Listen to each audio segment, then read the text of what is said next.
Hey there, welcome to the Let's Grow Annual Challenge, day 60 today. Sharon Horne-Ellstrom here. We are on step 6. Today is the 29th. It's leap year. Woohoo! So exciting. I always get excited when there's a leap year. It feels like it's a bonus day. So today we're talking about step 6 of our growing process. Our growing process is, of course, the process that we identified last month that we're going to use every month this year to go through in detail the area or aspect of our life that we're talking about and how we can grow in that area.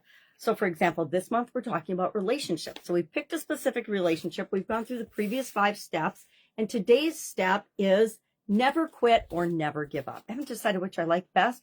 I kind of like never give up because it leads into tomorrow's step 7 and final step.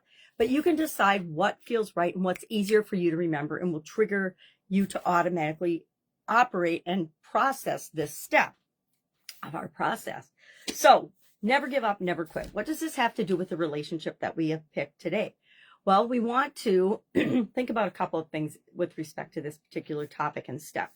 Number one, the importance of perseverance, the importance of consistency and persistency toward the relationships that matter to you, the ones that are really, really important. For example, there's nothing I won't do for my kids and to improve that relationship and my grandchildren, right? My children and my grandchildren, I love unconditionally, and there's nothing that I will let ever destroy that relationship. We might have, ups and downs just like all relationships do, but I am never, ever going to not be there for my kids.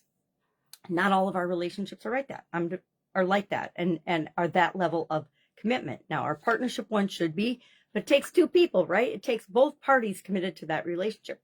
I say this because I'm divorced. I never thought I would be divorced in my life, but I am and have been for, a long time now.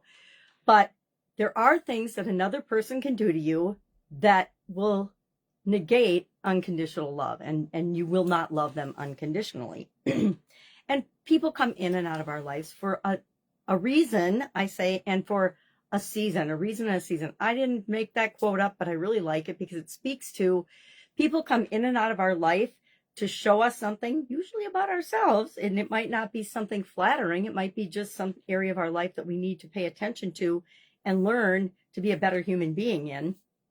And so they come for a reason, and they don't stay our whole life.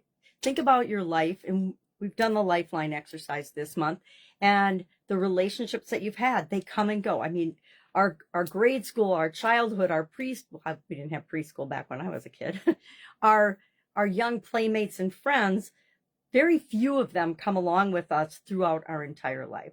I don't really stay in communication with a lot of people that I went to different schools with, worked in different organizations with, etc. Yet my youngest sister, her group of friends from high school, they get together for holidays and celebrations, and they do women's weekends and things like that, and have since right after high school, right? They've just stayed in touch and kept in touch because those relationships are important to them. I don't know what that says about me, but it's just an example. So what are we going to do today for our action item? We're going to think about the relationship we're working on, and we're going to ask ourselves, number one, is this a never give up, never quit relationship?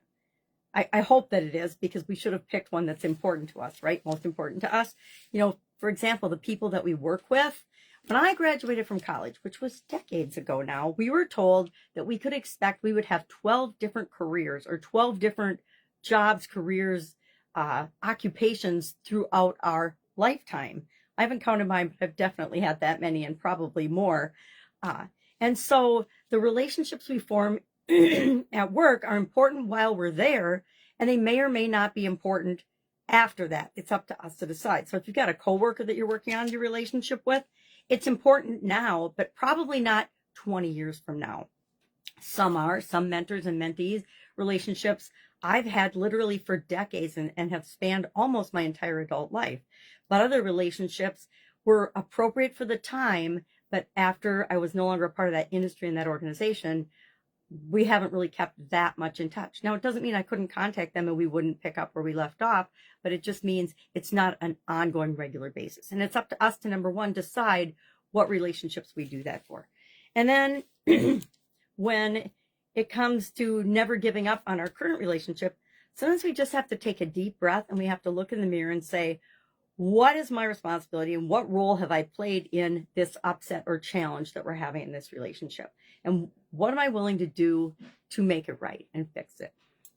So think about consistency, persistency, resilience. We got to be resilient in a lot of our relationships, right? I don't know if you've ever been in a long-term relationship, you know that people don't get along all the time.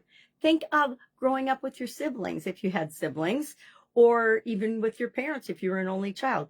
Did you absolutely agree with and adore your parents every single second of every single day of your childhood? Probably not. We get mad at each other, right? And they get miffed with us because they want us to do things that we might not necessarily want to do. Maybe we're playing and we don't want to come to dinner. Maybe we're watching Star Trek and we want to wait till the end of the episode. That just dated me. So that's our assignment today. Share in the comments below an one thing that you learned from doing this activity and thinking about relationships and never giving up and persistence. I can think of relationships that I gave up on because they just didn't feel worth the effort at the time. And that's what we're looking at. What is our normal pattern of behavior, and does it need to be adjusted or changed based on the strength and the longevity we want in this particular relationship?